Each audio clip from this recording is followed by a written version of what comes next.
Hey folks, welcome to Module 2. In this module, our expert will be showing you how to outsource jobs to freelancers for specific projects. So get ready to take some notes and let's jump right in. All right, guys, so here we are on Upwork. Now we're going to be looking at Upwork and Fiverr.com for hiring project-based freelancers, meaning you have a job, you need that job done, you're going to pay someone for that project.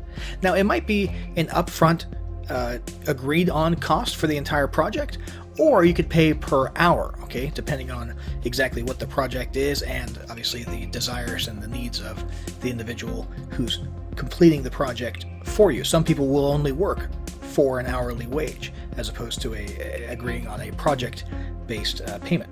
Now, Upwork is a great place to come to because it's a little bit higher end than Fiverr, or at least it's perceived that way. And you can certainly get a lot of great applicants from here. However, what comes with the territory? Price. You are going to be paying a little bit more when you go to Upwork versus Fiverr for specific projects.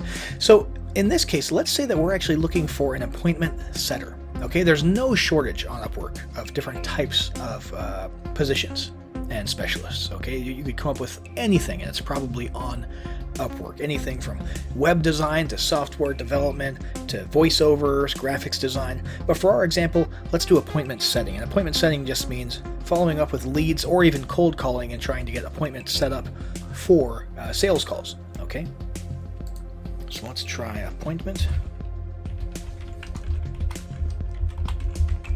setting, and we've got several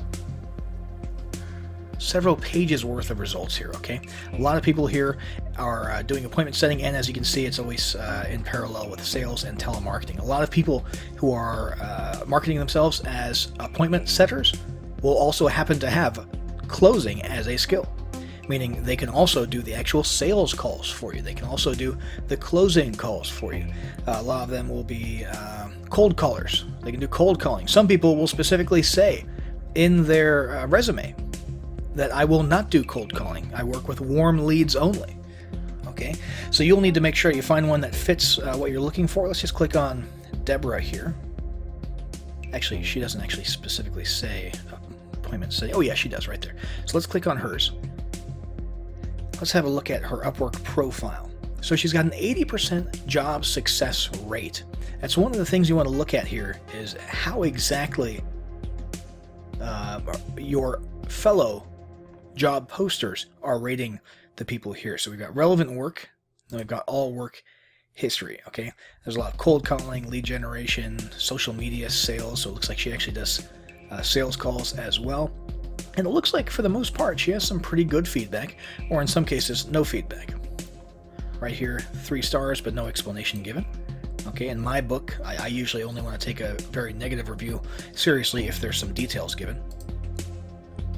But relevant work will be specifically, things that include that keyword, appointment setting or appointment setter. And it looks like she's had a lot of success doing that job for people in recent history. Okay, she's done 256 jobs on Upwork. She's earned into the 6 figures. She has an hourly rate of $28. And she's worked a whole lot of hours here. So it looks like she might actually be a good candidate to search for. And this is the process that you would use if you were searching Upwork for qualified candidates manually. However, the thing about Upwork, let's actually come back to Deborah, is you'll notice you can't just reach out to them directly like you can on some other sites, because it's not a gig or a micro job site like Fiverr. So you actually have to have a job posting listed on Upwork to invite them to. And in this case, we know that we don't, or the software knows that we don't. So it says post job to invite. That's the only way we can get in touch with Deborah. So we have to post a job. First, we could do that by clicking that button. But the standard way is just to come up here, jobs, and click post a job. Create new job. And we're going to go ahead and name our job post appointment setter. Job category. Upwork automatically put that in lead generation, which sounds like a good place for it. We'll hit next. and description. Now, we've already got an example typed up here for an appointment setter job description, and we're just going to explain everything that we need. So we are in Westchester County. We need people to set up appointments on telephone. Responsibilities include cold calling local businesses with some leads provided to set up appointments for senior sales executives. So there's your sales guy. He's going to be the one actually closing the calls. Okay, the appointment setter is just someone who actually goes out there and is good at cold calling and getting people interested in setting up an appointment in the future. Okay, follow a simple script. They need to be able to do that. Also responsible for sourcing prospecting leads through internet searches such as Yelp, Google, and other internet sources. There's a proactive duty that's included in this job. Follow up with prospective leads. Confirm appointments for the senior sales executive. Act as a liaison between client and sales rep once the prospect has agreed to setting up an appointment. Now, if we had other project files that we needed to upload, we could put that right here, but we don't, so we'll hit next. And in this case, it sounds like for an appointment setter, we probably are looking for an ongoing project, not a one-time project. Okay, so we're going to go ahead and click that. And we're looking for probably just these skills right here. Sales, that's not really necessary because we're having them pass leads through to the sales man. And we've got telephone handling might be a good one. And we'll go ahead and leave it at that. We don't want to add too many skills and over filter here. Let's go ahead and hit next. And we're looking for freelancers. We could go worldwide. We could go find somebody in the Philippines, right? Or the UK or Australia.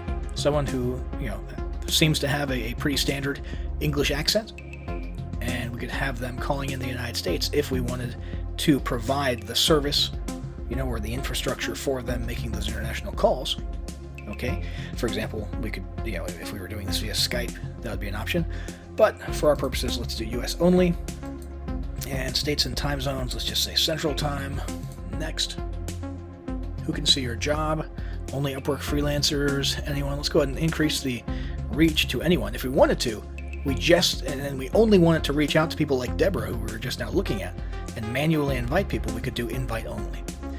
Putting anyone on here or only Upwork freelancers means everybody on Upwork will see the job posting, and if it applies to them, you're going to get a ton of applications to sift through, okay? Which may be good, may be bad. Okay, how many freelancers do you need for this job? We're looking for just one, and we have an option here of selecting past freelancers that we've worked with to specifically invite right from the get-go. We do not have any, but we will theoretically go back to that results page for people who have appointment setter as a skill on Upwork and go and start manually inviting people who we're interested in to come and apply to our job. We could add special qualifications here, such as independent or agency, if we want just one person, who's working for themselves from home, for example, or if we want an agency, so somebody who's actually running an office with a few people who are doing multiple projects or multiple jobs.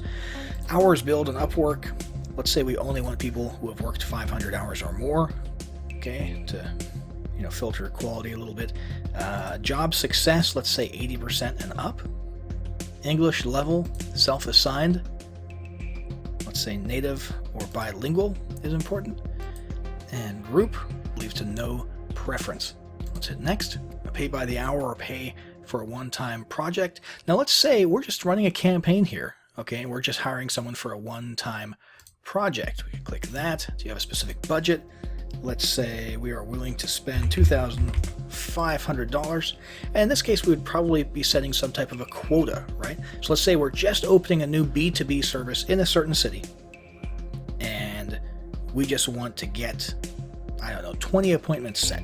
All right, we're not looking to actually hire someone on as an employee, as a permanent team member. We just want them to do this one project for us. So we're going to put a fixed price, $2,500, and we want to go for intermediate experience to make sure that the job gets done the first time around. And there you go. There is our project-based freelancer job posting. We could post this, and suddenly a ton of people on Upwork would see it and come check us out. So that's the Upwork side of things. Again, Upwork is seen as a little bit higher level. It's a little bit more expensive, but generally speaking, you're seen as getting higher quality workers and work done. Now, the other end of the spectrum could be Fiverr. Okay, Fiverr.com, you're paying for, Fiverr started out as literally just a $5 micro job website. Okay, obviously now very few people buy things for just $5 on Fiverr. Okay, but it's still dirt cheap. It's gig based, so just go accomplish one thing and you're done. Okay, there's no hourly rates, although you could theoretically arrange something like that and do that manually. Okay, and we're going to say we just need a website built. Okay, so we're here on Fiverr, we're searching, we can sort by recommended or newest arrivals or best selling. Newest arrivals is a good way to try and get somebody who's willing to work on the cheap because they're trying to build up their portfolio, they're trying to get more reviews. As you can see, these people don't exactly have a lot of stars there, and that usually means they're willing to do work for cheaper. Obviously, be careful with that because that could mean that you're going to get low quality work done. Obviously, there's more assurance of quality if you use recommended or best selling. So let's come over to best selling for website builders and content management systems. And we've got a lot of different options here to look at. And remember the number, the dollar number that you're seeing here is only the starting price. That's the lowest entry, the lowest level of what they have to offer, okay? Another thing you're looking at is what level of seller are they? If they're a level 1 seller, that means they're still relatively new, but they've accomplished enough basic stuff and gotten good enough reviews for those things that you can more or less trust that they're going to do a pretty good job, okay? From their perspective, level 1 means they have some restrictions and cool things that they cannot do as far as how to charge money and how to customize their gig listing and that sort of thing. But from our perspective, level 1 just means they've been around for a little while, not super long, but they've got some experience under their belt and they have met a certain minimum level of customer satisfaction, which is good. I would say, unless you're really looking to to sort of pinch the pennies and tighten your belt buckle and get things as cheap as possible, if you're not looking to do that, I would say stick to level 2 or top rated seller. Okay, level 2 is you've been around for a while. It means they've completed, as it says right here, 50 orders on time with a minimum 4.8 rating, whereas level 1, 10 orders on time with a 4.8 rating. And you can just have a little bit more assurance and you can sleep better at night when you hire someone level 2 or top seller. Top rated seller means someone with at least 100 orders, minimum 4.8 rating, and these guys are manually hand-picked by Fiverr. So this is sort of the creme de la creme. Okay, we've also got Pro, which is a new feature on Fiverr. Okay, where as you can see right there, it says only 1% make it to that level. However, you're going straight to Upwork level pricing there. These people are going to be pretty expensive, which is fine. Okay, but if you're on a budget, let's just take this one for example. Make professional website with responsive design. We need a website built. We need somebody who we know has built lots of websites. Okay, and we need it done relatively cheap. This guy has a full 5-star rating and has built apparently 567 websites or accomplished, that number of gigs. All right. As you can see, we've got a bunch of different options here, including the number of pages that are done. Basic SEO are done in the standard and premium package. Let's see, pop-ups on this one here. He'll install e-commerce on the premium one. So even the most expensive one here, which includes a lot of awesome stuff, is pretty cheap. That's $300 for a pretty robust and substantial website. Let's have a look at the portfolio. This is his portfolio of work that he's done.